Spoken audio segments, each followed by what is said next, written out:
LLDT Wilayah 3 menyambut baik sekali program yang diinisiasi oleh Mas Menteri Transformasi Pendidikan Tinggi melalui MBKM, benar-benar memfasilitasi dan memberikan kesempatan kepada mahasiswa untuk merasakan pengalaman di luar kampus. Kita punya namanya klinik MBKM, Pak Niki. Klinik MBKM. Klinik bukan hanya perguruan tinggi, tapi mitra juga kami fasilitasi, Pak.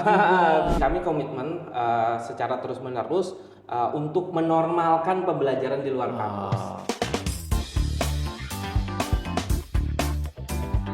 Halo Sobat Merdeka, bertemu lagi di Talkshow Kampus Merdeka bersama saya, Niki Prastomo. Kemendikbudristek punya banyak program terkait dengan pendidikan tinggi, salah satunya MBKM. Teman-teman tentu sudah mengetahui hal itu. Namun, apa yang bisa dilakukan oleh kementerian kaitannya dengan mengimplementasi dari MBKM ini?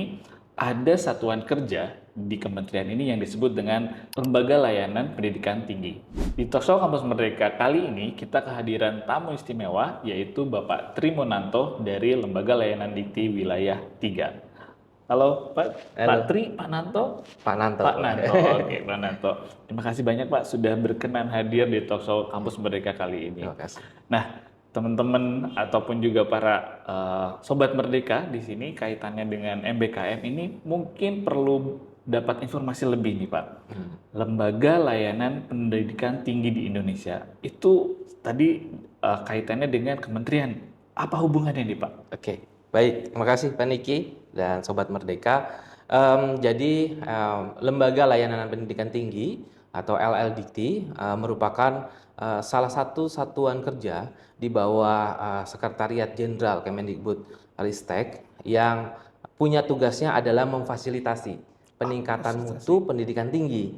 Siapa yang difasilitasi? Semua stakeholder pendidikan tinggi, mulai dari dosen, mahasiswa, pimpinan perguruan tinggi, bahkan mitra, bisa industri, bisa masyarakat yang terkait dengan pendidikan tinggi. Dan di seluruh Indonesia kita ada 17 LLDT Wilayah 3 yang tersebar di seluruh wilayah Indonesia, dan kami LLDT Wilayah 3 memiliki wilayah kerja di DKI Jakarta. Begitu Pak Niki. Oke, jadi ada 17 dan Mas Nanto ada di LLDT Wilayah 3 khusus untuk DKI Jakarta, Betul satu sekali. provinsi DKI Betul Jakarta sekali. ini ya. Oke. Nah, Mas Nanto, kaitannya dengan MBKM di sini. Perkembangan MBKM ini mulai dari 2020 hingga saat ini mungkin dari kacamata LLDT 3 bagaimana nih Mas Nanto? Oke, pertama LLDT Wilayah 3 menyambut baik sekali program yang diinisiasi oleh Mas Menteri Transformasi Pendidikan Tinggi melalui MBKM, dan semakin kesini memang menunjukkan sebuah progres yang sangat signifikan begitu Pak Niki, apalagi kementerian dengan berbagai macam program MBKM flagshipnya, mulai dari MSIB, IISMA, PMM, dan lainnya, itu benar-benar memfasilitasi dan memberikan kesempatan kepada mahasiswa untuk merasakan pengalaman di luar kampus. Begitu juga program-program flagship itu juga menjadi sebuah contoh untuk ditiru di perguruan tinggi, sehingga perguruan tinggi juga bisa membuat program-program sejenisnya yang dilakukan secara mandiri. Dan hasilnya saat ini memang lebih dari 60.000 mahasiswa dari 2020 sampai 2024, lebih dari 60.000 mahasiswa di DKI Jakarta yang sudah melakukan berbagai macam kegiatan melalui MBKM ini. Dari LLDT 3 sendiri, Mas Nanto, bagaimana menyebarluaskan informasi atau kebijakan MBKM ini kepada rekan-rekan perguruan tingginya, Mas Nanto? Oke, kita masuk dari semua sisi, Pak Niki.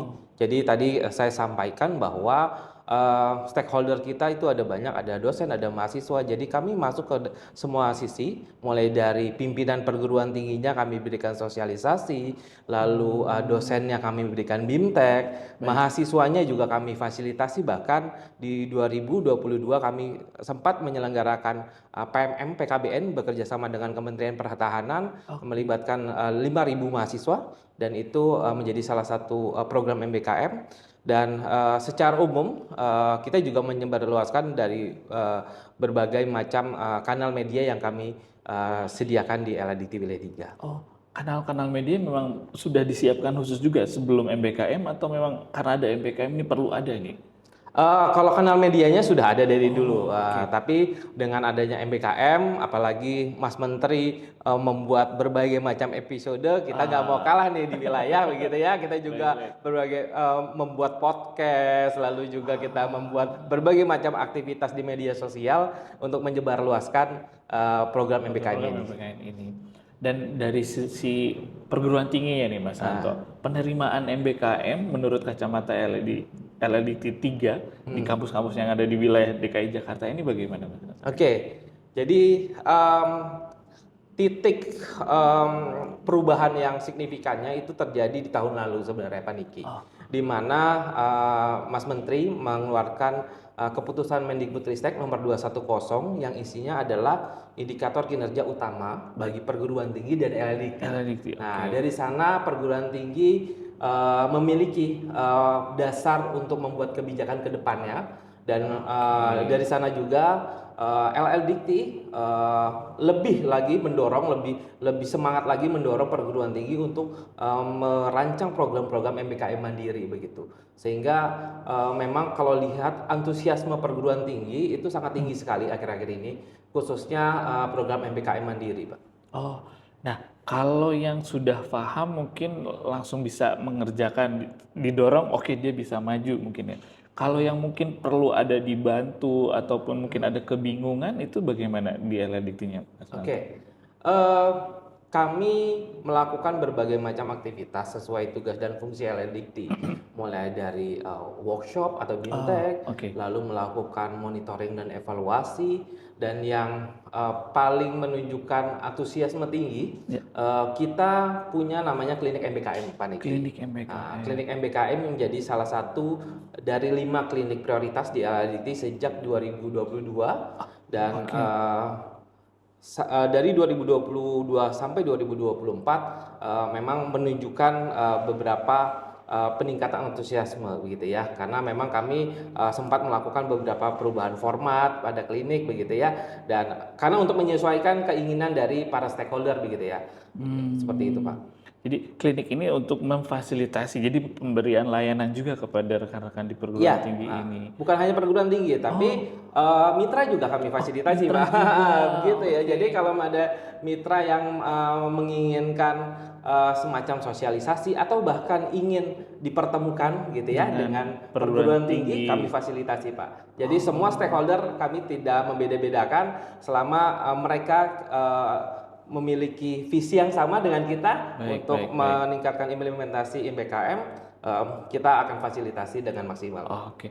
Jadi kliniknya klinik fasilitasi ya, bukan klinik kayak klinik kan kayak sakit, bukan ya, tapi memfasilitasi bentukannya untuk kalau ada pertanyaan, ketika ada keinginan untuk berkolaborasi diakomodir oleh klinik ini gitu.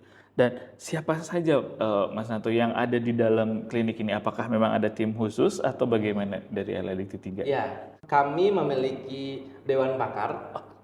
Saat ini ada 7 dewan pakar, Pak Niki, baik dari perguruan tinggi swasta maupun negeri, baik dari perguruan tinggi akademik begitu ya, dari universitas, institut, sekolah tinggi, bahkan ada perwakilan juga pakar yang berasal dari perguruan tinggi vokasi begitu. Juga. Jadi kami ingin semuanya, apapun bentuk perguruan tingginya kami fasilitasi. Oke. Jadi ada tim dari LLDT 3-nya dan juga ada support dari kampus-kampus yang ada di wilayah 3 ini juga gitu. Dalam hal pengembangan ke depannya klinik MBKM ini, apakah ada program-program yang sudah dilakukan dan akan terus dilakukan mungkin? Oke, baik. Kami yang sudah dilakukan tadi saya sampaikan, kita sudah pernah menyelenggarakan pertukaran mahasiswa merdeka PKBN bekerja sama dengan Kementerian Pertahanan. Saat ini juga kami sedang bekerja sama dengan salah satu perguruan tinggi di LLDT Wilayah 3 untuk pelatihan data driven begitu ya, bekerja sama dengan Kominfo. Semester berikutnya, semester ganjil 2024, kita akan menyelenggarakan KKN tematik yang dengan tema Smart Village di salah Baik, satu baik. daerah begitu ya di sekitaran Jakarta. Kita akan menyelenggarakan itu, dan itu bentuk fasilitasi kami Pak, memfasilitasi mahasiswa dan perguruan tinggi untuk punya program Punya PPKM program-program gitu. tersebut. Oh, jadi LLDT 3 sebagai tuan rumah program itu Betul. melibatkan banyak pihak. Perguruan tinggi ada, mitra juga masuk ke situ. Dan kaitannya dengan klinik MBKM tadi itu jadi salah satu contoh mungkin ya Iya, yang bisa digunakan sebagai praktik baik yang bisa dilihat ya. betul sekali. Oke, oke.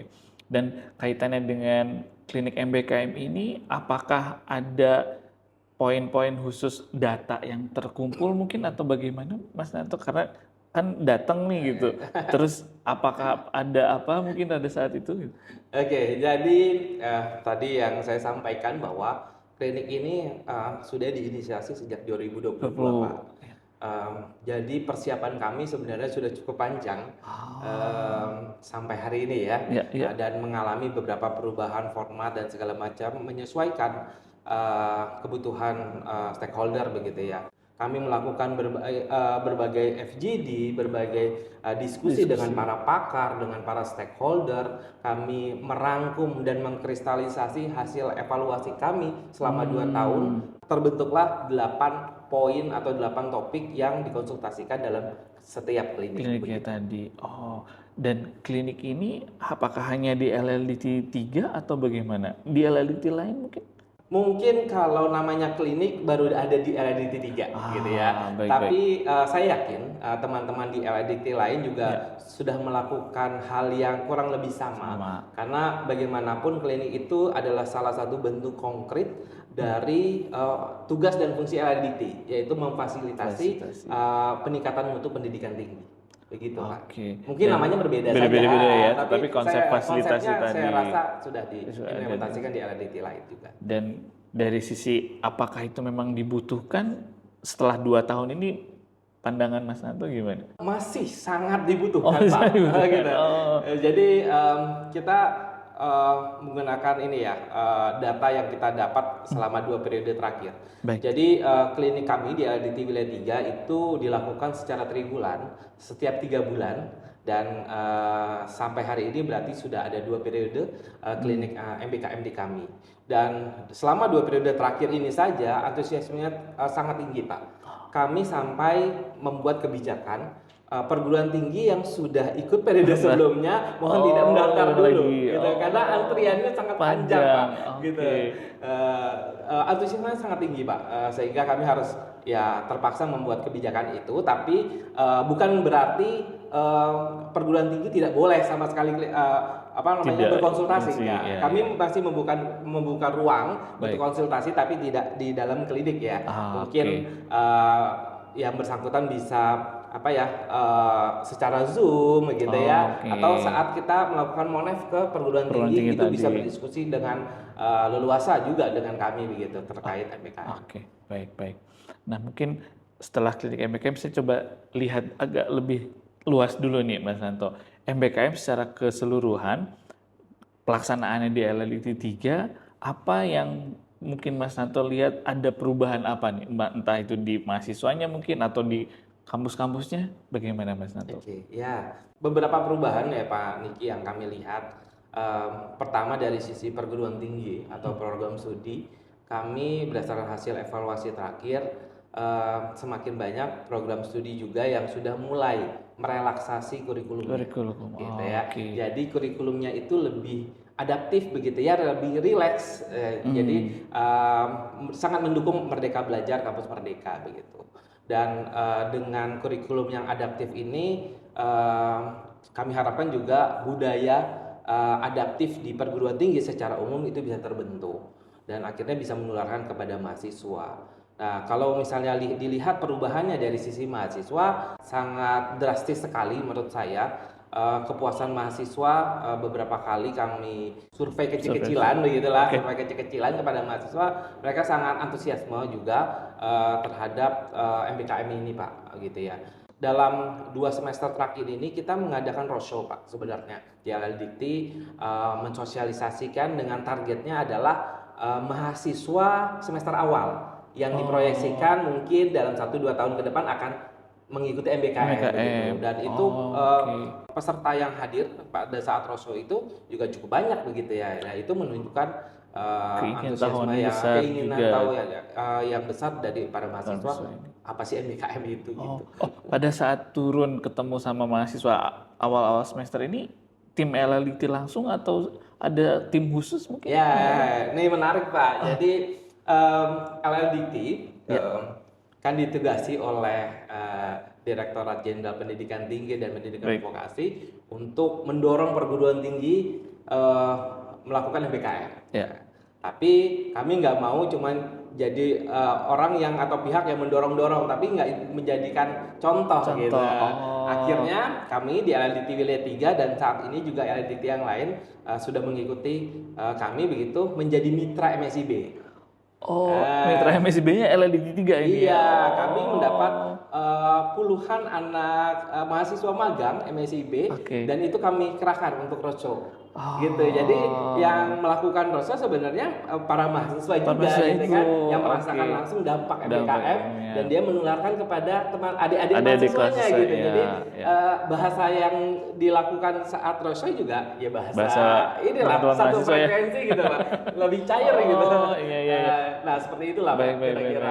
Jadi MSIB dijadikan tempat pembelajaran juga bagi LLDT untuk mengetahui teknis-teknis mungkin administrasi di dalamnya juga ya Bang. Gini ada di situ sehingga bisa memberikan gambaran contoh kepada kampus-kampus yang lain. Kami juga melalui program itu kami jadi belajar Pak. Apa sih yang biasa dihadapi oleh mitra gitu kan? Karena kan kami sebagai mitra jadi kami tahu kendalanya sebagai mitra apa.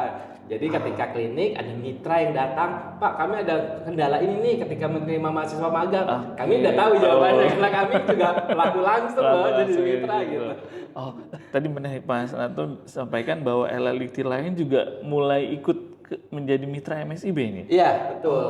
Awalnya itu LLDT 4, lalu di batch 5 itu tambah kami LLDT 3 dan 4, dan di batch 7 gitu kan, di batch 7 ini lebih banyak lagi LLDT yang ikut gitu. Karena kami menularkan benefitnya kepada LLDT lain. Ini loh manfaatnya nih, kami terbantu banget dan mereka juga antusias gitu. Apalagi LLDT lain kan wilayahnya tuh luas Pak gitu kan. Jadinya betul. Mereka antusias juga begitu untuk menerima mahasiswa magang. Oke, menarik sekali. Dari sisi tantangan tadi karena sudah ada di sudut pandang mitra, ada tantangan khusus mungkin yang pernah ditemukan oleh LLDT 3 ketika menjadi mitra ini? Sebagai mitra ya Pak? Banyak Pak. Jadi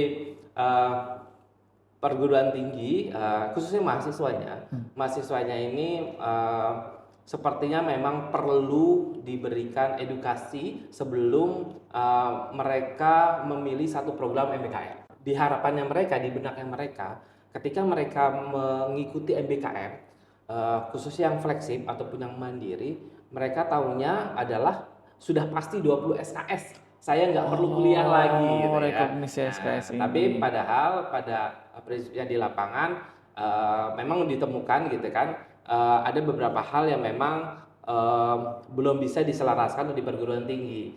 Akhirnya perguruan tinggi memberikan tugas tambahan begitu ya, walaupun tidak terlalu berat, dan itu sepertinya perlu diedukasi atau disosialisasikan kepada mahasiswa mengenai hal tersebut. Itu sebenarnya tantangannya Pak. Jadi kami juga di LLDT kepada mahasiswa yang magang di LLDT kami memberikan pemahaman, karena kami tahu begitu ya bahwa setiap program studi begitu atau setiap perguruan tinggi memang memberikan haknya kepada mahasiswa untuk PPKM. Tapi mahasiswa juga harus tahu bahwa setiap program studi punya target yang namanya adalah capaian pembelajaran lulusan CPL begitu. Nah itu yang harus dimengerti oleh mahasiswa. Kadang-kadang mahasiswa nggak tahu prodi ya cuma menyelenggarakan mata kuliah aja gitu. Mereka kan punya mau seperti apa lulusannya, profil lulusannya, mau seperti apa nanti kompetensi dari prodi tersebut. Nah itu kan harus tahu ya. Ya itulah tantangannya Pak, mencocokkan antara tiga pihak itu, mahasiswa, program studi dan mitra. Gitu. Bagaimana supaya mereka bisa cocok dan menemukan win-win solution dari kendala-kendala itu.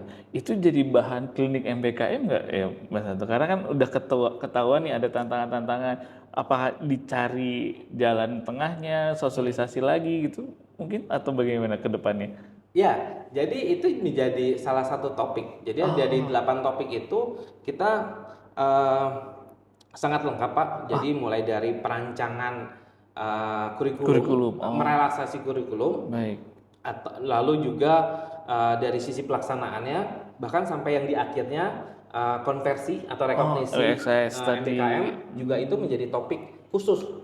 di Jadi klinik. kita ada 3 topik yang berdasarkan data terakhir itu paling banyak pertanyaannya. Pertama adalah konversi, Oke, lalu yang kedua adalah perancangan kurikulum, baik. lalu yang ketiga adalah penyusunan program MBKM Mandiri. Nah, Oke. 3 poin itu yang sering sekali ditanyakan. Oke. Gitu. Jadi memang itu menjadi salah satu tempat di mana perguruan tinggi bahkan mahasiswanya juga bisa bertanya. Berjalan di situ. Oke, menarik sekali Mas Nanto. Nah, kembali ke MBKM tadi, ini sudah berjalan dari tahun 2020 hingga sekarang gitu. Dan benefit yang dirasakan dari LLDT-nya seperti apa? Misalnya kan karena memberikan pelayanan ya gitu. Bagaimana mutu pendidikan tinggi di wilayah sepertinya juga dijaga oleh LLDT 3 gitu untuk bisa mengarahkan lebih baik lagi. Dampaknya terlihat atau tidak bagi Mas Nanto untuk ini? Dampaknya sangat terlihat, Pak. Jadi kami juga membandingkan, ya tadi karena kami ikut juga dalam MSIB, kami bisa membandingkan mahasiswa magang MSIB dibandingkan dengan mahasiswa magang ke LLDT dulu sebelum ada MSIB itu jauh beda, Pak. Jauh beda, gitu ya. Sekarang karena magangnya itu dibuat secara terstruktur sesuai dengan peraturan menteri, berbagai macam program itu harus dibuat terstruktur. Jadi mahasiswanya itu juga lebih siap untuk magang dan lebih terarah gitu ya. Kalau dulu kita sering mendengar gitu ya, kalau mahasiswa magangnya apa tapi disuruh fotokopi aja gitu. Nah sekarang udah nggak bisa lagi Pak gitu kan. Dari sisi mitra juga harus sudah menyediakan. Ini loh pekerjaannya, ini loh nanti kompetensi yang kalian dapat setelah magang di sini. Gitu. Nah itu kelihatan sekali Pak. Gitu bedanya. Jadi relevansi ya hubungan antara yang diharapkan oleh program studi dan mitra sebenarnya diberikan jalur yang tepat dengan MBKM ini karena prosedurnya juga mengharuskan untuk ada keselarasan itu ya. Betul. Oke, baik Pak. Mas Nanto terakhir nih Mas Nanto kaitannya dengan MBKM ini.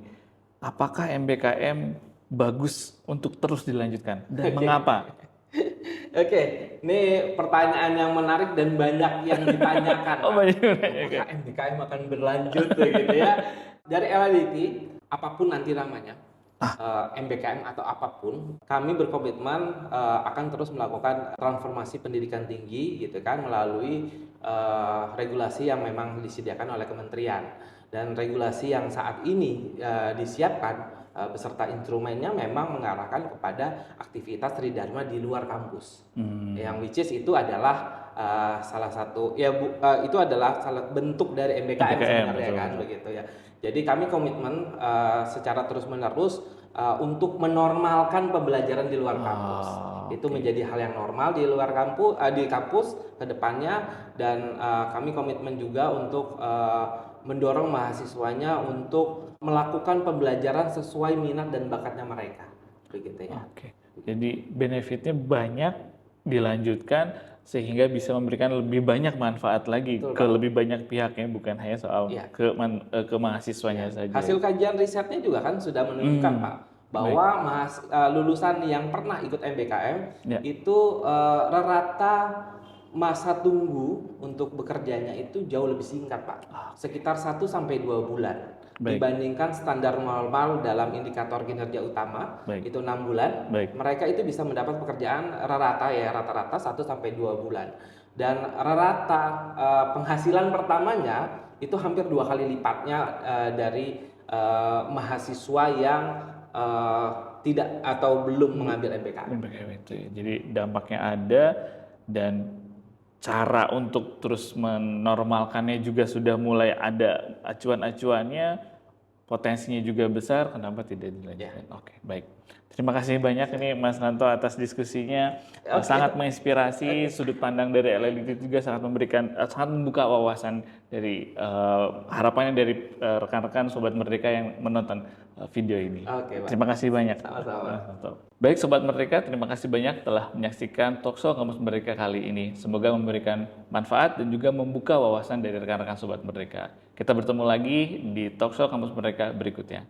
Bergerak bersama, lanjutkan Merdeka Belajar.